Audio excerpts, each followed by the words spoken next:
A santidade de Deus é a base de todos os seus atributos. Deus, ele é santo. Assim, a palavra de Deus revela ele.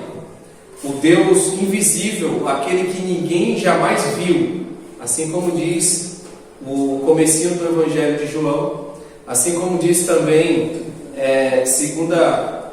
Timóteo capítulo 6. O Deus invisível, o Deus inacessível. Porque nós não conseguimos chegar ou nos aproximar desse Deus santo. Porque nós não somos santos. E a Bíblia diz em Isaías 59, versículo 2, que as nossas iniquidades fazem separação entre nós e Deus.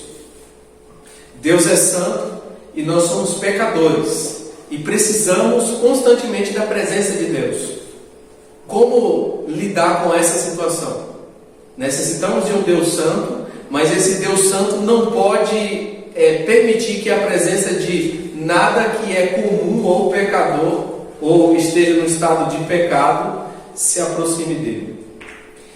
Pois Deus, quando cria o homem, ele cria o homem à sua imagem e semelhança.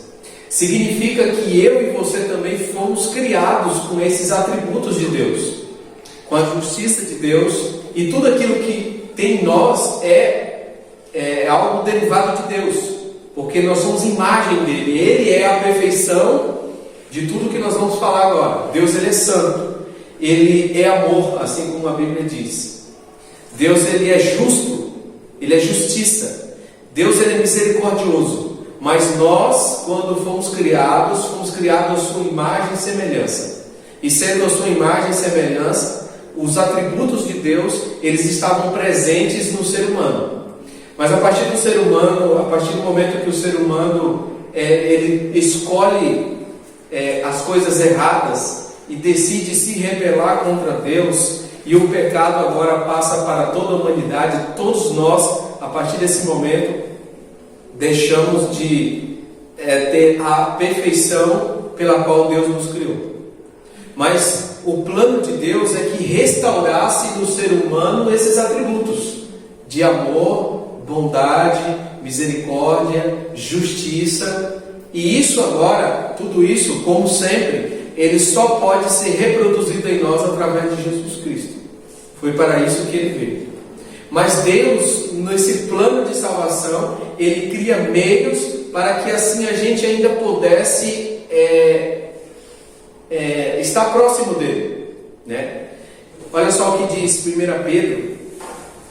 Pedro capítulo 1, versículo 15, diz o seguinte, versículo 16, porque escrito está, sede santos, porque eu sou santo. Deus, ele diz assim, da mesma forma que eu sou santo, eu quero que vocês sejam santos. O que significa a palavra santidade? A palavra santidade, ela vem do hebraico kadosh, que significa separado.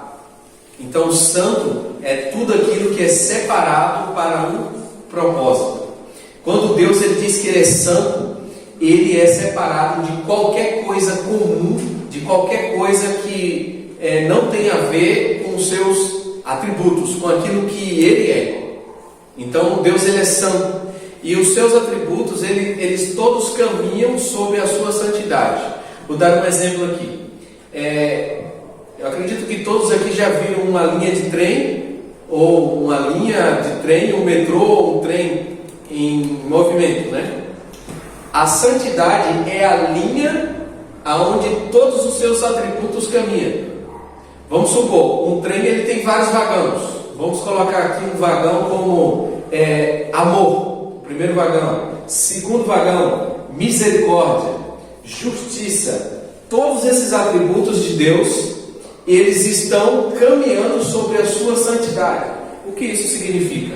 Que o amor dele é santo, que a sua justiça é santa e que a sua misericórdia é santa. Então, por isso, nós podemos confiar em Deus. Porque se todas as suas ações e atributos são santos, Quando Deus age de misericórdia com você, a misericórdia dele não tem nada a ver com aquilo que é mal, com o que é pecado. Quando Deus age com atos de justiça, ainda que pareça aos nossos olhos mal, ele é santo. Então a sua justiça não tem nada a ver com o pecado ou com algo mal. Tem a ver com a sua natureza. E da mesma forma, se Deus diz que nós devemos ser santos como Ele é santo, significa que nós precisamos andar sobre o trilho da santidade. Então o seu amor, a forma de amar, tem que ser santo, separado de tudo aquilo que é pecado. Os seus atos de misericórdia, eles precisam ser santos. E o fato desse ato de misericórdia ser santo significa que você vai agir de misericórdia sem levar ninguém a pecar e sem ter nada a ver com o pecado ou exatamente com a santidade de Deus. Tudo aquilo que você vai fazer tem a ver com a santidade de Deus. Então, o seu amor, a forma de amar, a forma de agir, de justiça, elas são santas. Elas precisam caminhar sobre a santidade de Deus. Se Deus ele é santo e pediu para que eu e você fosse santo como Ele é santo, Ele proveu meios para que nós fôssemos santificados pela Sua presença. Portanto, o que pode nos tornar santo é a presença de Deus.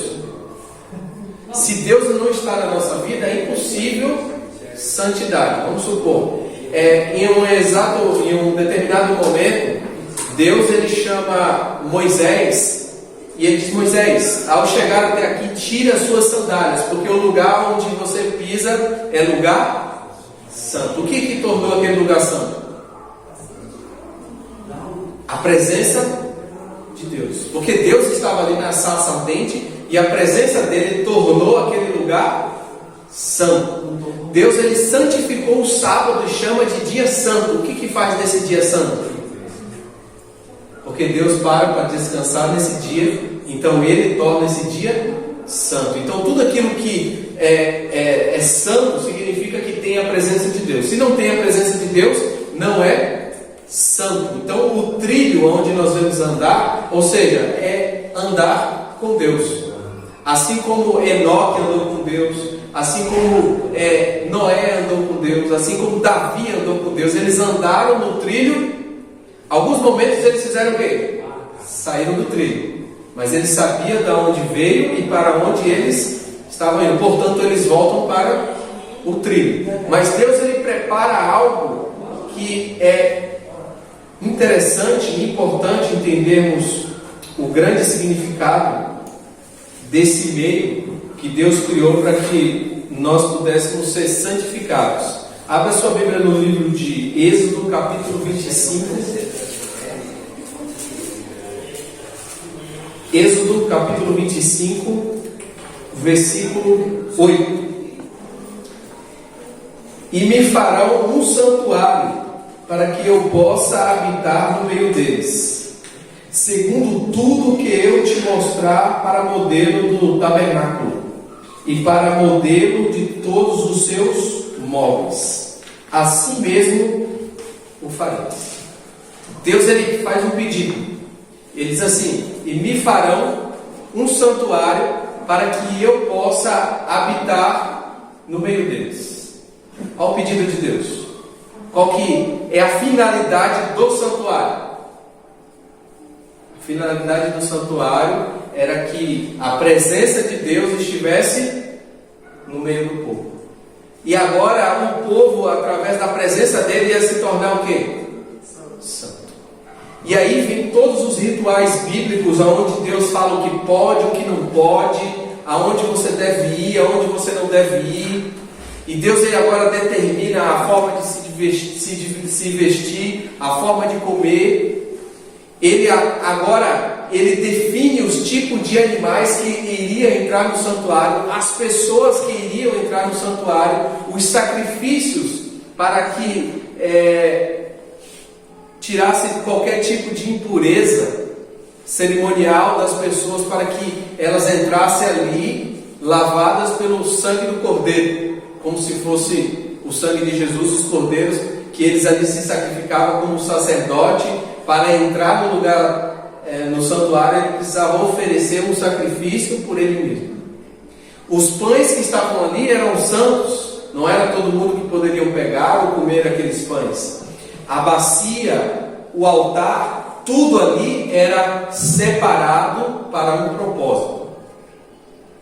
E no lugar, na terceira parte desse santuário, ele era dividido em 3 compartimentos, e ali era o pátio, o lugar santo, e o santo do santo, onde se manifestava a presença de Deus, ali sob a arca da aliança, a arca do concerto, aonde estava ali dentro dessa arca, ali a tábua dos 10 mandamentos, representando ali a norma do seu caráter e santidade. E Deus, ele pede que todos os animais que fossem entrar para sacrifício fossem separados. Então ele define os tipos de animais. E a mesma lista de animais, que ele determinou em Levíticos capítulo 11, ele também determina que nenhum daqueles animais que ele considera impuros não poderia também entrar como sacrifício no santuário. Mas Deus, ele na Bíblia fala de 4 santuários. O primeiro santuário é esse que Deus ele fez. A Bíblia fala de um santuário que é modelo, é um santuário celestial. A Bíblia também fala de um santuário que é o nosso corpo. A Bíblia também fala de um santuário que ele é um santuário no templo, aonde Deus para, e o que faz esse tempo santo é a presença dele, o sábado. O sábado é um santuário no templo, independente de onde você está. Se você não pode ir no santuário terrestre, se você não pode chegar ainda no santuário celestial, você pode desfrutar da presença de Deus no dia que ele separou como santo. E como nós hoje podemos viver a nossa vida como santo? A Bíblia dá alguns princípios. O primeiro princípio que nós vamos ler é o seguinte: 1 Coríntios, capítulo 6,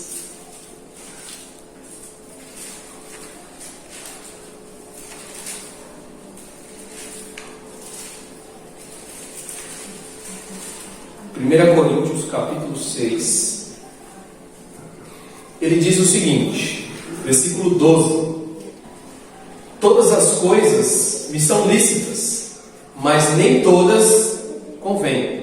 Todas as coisas me são lícitas, mas eu não me deixarei dominar por nenhuma delas. Primeiro princípio, a Bíblia diz assim, que todas as coisas me são lícitas. Isso significa que você é livre, mas nem todas convêm. As que não convêm significa que Deus ele não aprova que essas coisas façam parte daquilo que ele chamou de santuário. Se você é o santuário de Deus, e assim como Deus ele diz assim, olha, eu quero habitar no meio de vós, o que Deus disse? Existia impossibilidades de Deus se manifestar no povo naquela época por alguns motivos. Primeiro, o mundo estava entregue nas mãos de Satanás e seria injusto Deus tomar completamente domínio do ser humano. Portanto, ele não poderia habitar em todos os seres humanos. Ele poderia pegar alguns emprestados, não emprestados, mas pegar e falar assim, se eu não pagar, ele volta para cá. Tipo assim, Deus ele leva Enoque para o céu. Se Jesus não cumpre o sacrifício da cruz, o que Enoque tinha que fazer? Voltar. Ele tinha que devolver. Quando ele diz agora está consumado, está pago, agora sim ele pode ter domínio. Todos os seres humanos da terra podem ser um santuário dele. E nesse momento a Bíblia diz o seguinte, lá em Êxodo: farei um santuário para que eu possa habitar no meio deles, entre eles. E quando Isaías diz, Isaías capítulo 7, versículo 14, que a virgem daria à luz a um menino, e o nome desse menino chamaria Emanuel, que significa, quando Jesus chega à terra, ali era Deus com Deus. Ele se aproxima mais agora do homem. Era só através do santuário, mas Deus agora, na pessoa de Jesus, se aproxima mais. Ele anda, agora ele toca nas pessoas, ele acolhe com as suas mãos, ele abraça as pessoas. Deus, ele está mais próximo, mas Deus, ele ainda quer se aproximar mais ainda das pessoas.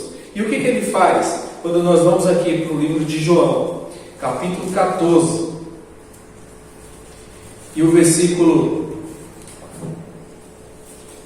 16, ele diz o seguinte: eu rogarei ao Pai, e ele vos dará outro Consolador, a fim de que esteja para sempre convosco, o Espírito da verdade, que o mundo não pode receber, porque não vê, nem o conhece. Vós o conheceis, porque ele habita convosco e estará em vós. Jesus, ele está dizendo assim: olha, eu quero me aproximar mais ainda de vocês. Hoje você tem o Deus convosco, mas agora, quando eu for e enviar o Consolador, ele estará em vós. Então, a época que nós vivemos agora é a época onde Deus, ele quer nos tornar santo pela presença dele no meio, não no meio agora, em nós, através do Espírito Santo. Portanto, por isso que a Bíblia diz várias vezes que vós sois santuários de Deus, assim como 1 Coríntios 3,16, 1 Coríntios 6,19. Ou não sabeis vós que o vosso corpo é santuário de Deus e que o Espírito de Deus habita em vós? Quem destruir o Espírito de Deus, ou o santuário de Deus que sois vós, Deus o destruirá. Então Deus, ele diz assim: olha, eu vou habitar mais próximo de você agora, eu vou habitar em vocês. Mas para que isso aconteça, eu preciso deixar tudo aquilo que é comum, tudo aquilo que é pecado, e preciso viver segundo as coisas que são lícitas, mas as que convêm ao Espírito de Deus. Agora, algumas coisas nos tornam impuros. Eu vou falar de algumas coisas. E quando nós voltamos aqui no livro de 1 Coríntios, ele começa, embora ele está falando da imoralidade sexual, nós vamos tirar princípios aqui, que podemos tirar esses princípios, que eles servem para a nossa vida como um todo. Mas ele começa dizendo aqui, versículo 13 do capítulo 6. Primeira coisa que ele dá aqui como princípio: os alimentos são para o estômago, e o estômago para os alimentos, mas Deus destruirá tanto estes como aquele. Porém o corpo não é para a impureza, mas para o Senhor, e o Senhor para o corpo. Então Deus, ele determina, Deus, ele cria o ser humano à sua imagem e semelhança. Deus, ele modela o corpo aonde ele vai usar como morada. Então Deus, ele é dono desse corpo pela criação, ele é dono desse corpo pela redenção. Porque se você for ver aqui 1 Coríntios capítulo 6, versículo 20, ele diz assim: porque foste comprado pelo preço, e preço de sangue, portanto glorificais a Deus no vosso corpo. Então, Deus, ele diz aqui que o corpo não foi feito para impureza. Agora, nós precisamos entender o que nos torna impuro. Se Deus, ele leva tanto a sério a santidade, a morada, e nós queremos ser santos, separados, e santidade não é algo que você alcança, é um presente de Deus, ele vai nos dar. Mas para que isso aconteça, eu preciso fazer o quê? Limpar a casa e esperar que ele habite com a sua santidade. E aí, ao ele nos tornar santos, a sua imagem e semelhança, a nossa forma de vivência com as outras pessoas e com nós mesmos, e nosso relacionamento com Deus, ele passa a ser algo muito deleitoso. E se vocês já desfrutaram dessa santidade de Deus, ao contemplar, ao conhecer, ao ver essa manifestação de Deus em você, você sabe o quão é ruim você se sentir sem a presença de Deus. Então, o que nos torna impuros? Eu posso falar de algumas coisas, que são muitas, mas eu vou falar daquilo que o Espírito de Profecia já colocou como algo que não pode existir tempo para tirar, não pode ser abandonada de uma forma progressiva. Há coisas que têm que ser abandonadas na mesma hora. A primeira dessas coisas, os animais impuros. Levíticos capítulo 11, Deuteronômio no capítulo 14, quando fala desses animais, que Deus chama eles de impuros, todos esses animais não podem entrar no templo do Espírito Santo. Ou eles, ou Deus. Não tem como. Então, nós já sabemos, não podemos comer nada impuro, nenhum daqueles animais. Os mesmos animais que Deus disse que não poderia comer, não poderia entrar no santuário como sacrifício. Não entra no santuário celestial e nem entra no santuário que somos nós. As mesmas regras que eram para o santuário de lá, servem para nós como santuário hoje. Segunda coisa que Deus diz que não é para que nós comêssemos, Ele dá um princípio que ele diz assim, quer comais, quer bebais, ou façais qualquer outra coisa, façais para a glória de Deus. 1 Coríntios capítulo 10, versículo 31. Essa é a regra. Mas algumas coisas eu vou destacar aqui no espírito de profecia, que é pecado e impede a presença de Deus em nossas vidas. É um pouco difícil falar isso num lugar, mas é necessário, aonde o povo vive dessa bebida. Chá e café são estimulantes. Seus efeitos são semelhantes ao do fumo, mas afetam em grau menor. Os que usam estes venenos lentos, como os fumantes, pensam não poder passar sem eles, porque se sentem muito mal quando não têm esses ídolos. Ela chama isso de ídolos. Os que condescendem com um apetite pervertido, fazem-no com prejuízo da saúde e do intelecto. Não podem apreciar o valor das coisas espirituais. Suas sensibilidades são embotadas, e o pecado não se lhes afigura muito maligno, e não consideram a verdade de maior valor do que tesouros terrestres. Ela está dizendo aqui que o café, o chá, ela está falando de chá preto, chá mate. Ela está falando que essas coisas embotam a sua mente, tira a sua sensibilidade daquilo que é espiritual. E ela diz mais: tomar chá e café é pecado. São poucas coisas no Espírito de Profecia está definido como pecado. Mas quando ela diz que é pecado, é porque está condenando. E é difícil falar isso numa cidade onde as pessoas vivem do café. Nós temos uma dificuldade numa cidade aqui, que a igreja inteira trabalha na panha de café, e os líderes da igreja são donos de armazéns de café. E agora, aqueles que não tomam café não podem pregar na cidade, porque metade da cidade toma café. E como que a gente vai lidar com isso aqui? A gente está falando aqui de preparar o quê? O lugar onde Deus habita. Outras coisas, como algumas coisas você pode definir como pecado, como você não vê nada que é para a glória de Deus. Eu vou dar um exemplo. Pega uma Coca-Cola, pega a sua composição e vê quantas coisas tem, quantos benefícios tem para a sua saúde. Quantos benefícios tem para aquilo que é o templo do Espírito Santo. Não vou falar nem da Coca-Cola, mas qualquer outro refrigerante. Me dá um benefício que é para o templo do Espírito Santo ali. Se não tem nenhum benefício, o que acontece? É lícito, se você quiser tomar, você toma, mas não convém. Coca-Cola não está aqui porque não tinha ainda no tempo de Ellen White. Mas a composição dela mesmo já condena.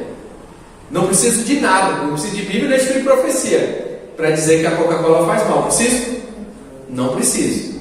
Mas tem adventistas que ainda tomam. E tem adventistas que tomam café. E mais. Ela continua dizendo aqui, isso está no livro Conselhos sobre Regime Alimentar, o capítulo sobre bebida, página 423. Nunca tomei chá, café, cerveja, vinho ou quaisquer bebidas alcoólicas. Irmãos, bebidas alcoólicas são coisas que quando você entra para a vida cristã, não existe uma forma progressiva de você ir retirando aos poucos. É pecado. Quantas famílias não foram destruídas por bebidas alcoólicas? E é indiscutível alguém dizer, não, mas eu posso um pouco, porque a Bíblia diz que pode beber. Não, não tem nada disso. O vinho que a Bíblia diz que você pode beber é suco de uva. Suco de uva.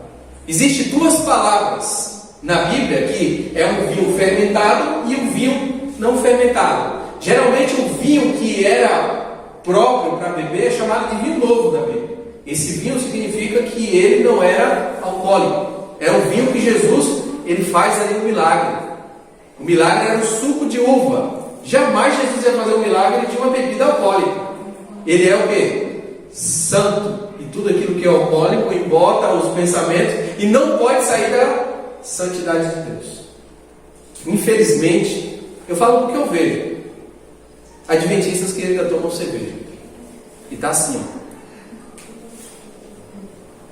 Tomam cerveja, tomam café, tomam Coca-Cola. Eu estou falando de coisas aqui que a gente deveria tirar de cara. As outras coisas ainda, algumas coisas ainda podem ser progressivas, mas isso aqui são pecados.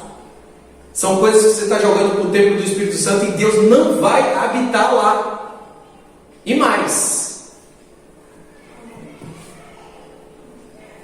estamos correndo o risco de qualquer tipo de enfermidade, estamos vulneráveis num mundo onde as doenças elas estão vindo aí de forma pelo ar. E na hora que estamos doentes, ainda em condescendência com o pecado, temos a cara de pau de clamar e pedir oração nos cultos de oração, porque por consequência do pecado. Eu não estou falando de pedir oração pela uma enfermidade causada pelo pecado. Sabe o que Deus diz? Página 26 do Conselho sobre Regime Alimentar. Muitos têm esperado que Deus os guarde de enfermidade, meramente porque lhe suplicam. Mas Deus não deferiu suas orações, porque sua fé não foi corroborada pelas obras. Deus não operará milagres para livrar de enfermidades aqueles que não cuidam de si mesmos, mas estão de contínuo violando as leis da saúde e não fazem esforços para evitar as enfermidades. Está claro? Deus não vai curar quem está pedindo oração e continua comendo e bebendo aquilo que te traz enfermidades. Se Deus não vai curar, sabe o que significa agora? O texto diz o seguinte: vós sois o santuário de Deus, o Espírito de Deus habita em vós. Se alguém destruir o santuário de Deus, que sois vós, Deus vai fazer o quê? Destruir. Deus vai destruir. Como que Ele vai destruir? Assim? Ele não precisa fazer isso. Ele só tira a sua mão. A minha presença não está lá. Você deixa de ser santo e está agora à deriva. É duro isso, né? Mas é bíblico. É a realidade. Ele disse. E isso quer dizer, quando alguém morre por uma condescendência de um pecado e Deus tira a mão, ele continua sendo santo. Ele só não pode abençoar nada que tem pecado. E para mim é muito estranho quando eu vejo na minha mesa, nas minhas mãos, coisas que não é boa para o templo do Espírito Santo, e eu pedindo oração: Senhor, abençoa o nosso café da manhã com café. Ele vai abençoar? Princípio bíblico, para aquilo que você vai comer e vai beber e você quer que Deus abençoe ele. A Bíblia nos dá o princípio bíblico. 1 Timóteo capítulo 4. 1 Timóteo capítulo 4, versículo 4. Pois tudo que Deus criou é bom, e recebido com ações de graça, nada é recusável, porque pela palavra de Deus e pela oração é santificado. Tudo que Deus criou é bom? Sim ou não? Sim. Eu posso todas as coisas que Deus criou, comer todas elas? Eu posso todas, mas nem todas me. Deus ele cria a vaca e Deus cria o porco. A vaca é lícita, o porco não convém. Certo? Isso é claro para você. Mas talvez algumas coisas aí que você olha não está assim como a vaca e o porco. Então ele deixa aqui o seguinte: pois tudo que Deus criou é bom e recebido com ações de graça. Então muitas pessoas falam assim: não importa, irmão, pode trazer para cá. Aqui a Bíblia diz que tudo tem que ser recebido com ações de graça, e sendo recebido com ações de graça é criação de Deus, faz bem. O texto não para aí. O texto continua da seguinte forma: nada é recusável, porque pela palavra de Deus e pela oração é santificado. Se lembra de sábado que nós falamos aqui? Santifica-os na verdade, a tua palavra é a verdade. O seu alimento também precisa ser santificado pela verdade, não só pela oração.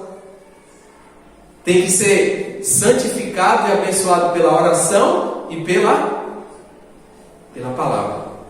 Então, se o alimento também eu vou orar e Senhor, santifica esse alimento, mas a palavra reprova ele, opa, não dá para entrar. Não dá para entrar no templo do Espírito Santo, e se ele entrar, não dá para Deus habitar junto com esse tipo de alimento, porque o que é santo não. Percebe? Porque Deus ele fez todo um santuário, todo um ritual as cerimônias de impureza, para as pessoas tirarem tudo aquilo que fosse impuro. Da mesma forma tem que acontecer agora. Irmãos, apelo para mim e para você: bebidas alcoólicas. Tem irmãos da nossa igreja que estão bebendo cerveja e bebidas alcoólicas. Isso virou normal. Começaram com a cerveja sem álcool, mas agora eles tomam cerveja e tomam vinhos e tomam outras bebidas, e já tem um monte de argumento dizendo que pode. Deus ele jamais ia abençoar algo que tem destruído famílias, que tem destruído o templo do Espírito Santo. Você tem testemunho de várias pessoas que morreram por causa do álcool. Você tem testemunho de pessoas que perderam tudo por causa do álcool. O texto profético disse que o café, o que ele faz? Ele é pecaminoso.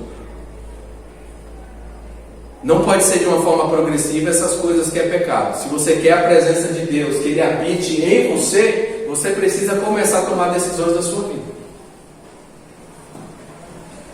2 Coríntios capítulo 6.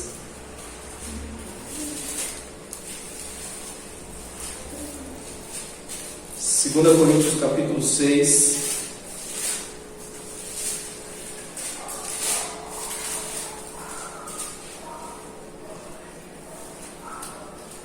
Versículo 16. Que ligação há entre o santuário de Deus e os ídolos? Porque nós somos santuários do Deus vivente, como Ele próprio disse: habitarei e andarei entre eles, serei o seu Deus, e eles serão o meu povo. Por isso, retirai-vos do meio deles, separai-vos, diz o Senhor, não toqueis em coisas impuras, e eu os recebereis. Quer a presença de Deus em sua vida, em sua casa? Faça primeiro do seu corpo o santuário de Deus. Senhor, eu quero que o Senhor habite aqui. Faça a limpeza em sua casa. Senhor, eu quero que aqui também seja o seu santuário. Eu quero que o Senhor habite no meu lar. Para que assim também a tua presença aqui santifique o meu esposo, a minha esposa, o meu filho, os meus parentes, aqueles que venham aqui sejam santificados, não por mim, mas pela tua presença que habita aqui. Senhor, eu quero ter uma saúde santa, eu quero ter uma disposição santa, porque o Senhor é santo, então habita aqui. Então que Deus fala, retirai-vos do meio deles, tira tudo aquilo que é impuro. Por quê? Se cair na cama, não adianta ficar implorando não. Se você tiver certeza que é por condescendência do seu pecado, Deus ele já disse, eu não posso fazer nada. Por que não posso fazer nada? Porque ele não é glorificado. Imagina o fumante que Deus cura do câncer e no outro dia ele está fumando de novo. O corpo dele já mostrou que ele não resiste àquilo ali. Vai aparecer um outro câncer e as pessoas irão dizer assim, mas Deus não curou ele? Que Deus é esse? Deus não é glorificado, portanto Deus nem cura. Se for para curar 2 vezes da mesma coisa, Deus não cura. Ele vai curar uma vez para que você se arrependa e para que você abandone. É assim que Deus trabalha, porque Ele é santo e a sua santidade abomina, odeia, tem ira contra aquilo que é pecado. Então a ira de Deus é manifestada por tudo aquilo que impede a presença dele de habitar nesse lugar. Isso é abominável para Deus. O último texto que nós vamos ler, Romanos capítulo 12, versículo 1 em diante. Ele diz o seguinte: rogo-vos, pois, irmãos, pelas misericórdias de Deus, que apresenteis o vosso corpo por sacrifício vivo, santo e agradável a Deus, que é o vosso culto racional. Deus está chamando a atenção o seguinte: irmãos, palavras do apóstolo, inspirado pelo Espírito Santo, rogo-vos que ofereçais o vosso corpo como sacrifício vivo, santo. O que vai fazer o seu corpo santo? A presença de Deus. Que esse é o vosso culto racional. Esse é o vosso culto do que? Da sua mente. Adoração, culto consciente. Você sabe o que você está fazendo. Você não está vindo aqui porque você entrou no piloto automático, que culto de quarta-feira, de sábado, de domingo. É um sacrifício vivo, santo e racional. Para que isso aconteça, ele continua o texto dizendo: e não vos conformeis com este areado, com este café, com estas bebidas, mas transformais pela renovação do quê? Do vosso entendimento, para que recebeis a boa, agradável e perfeita vontade de Deus. Não há um outro caminho para você receber a boa, agradável e perfeita vontade de Deus. Permita que Deus faça de você algo santo, separado. Permita, porque depende do seu consentimento. Limpando, abrindo as portas para que Deus habite dentro de você. Esse é um dos maiores sonhos de Deus agora. Não de estar no meio deles, mas de estar entre eles. Que Deus abençoe você e que você possa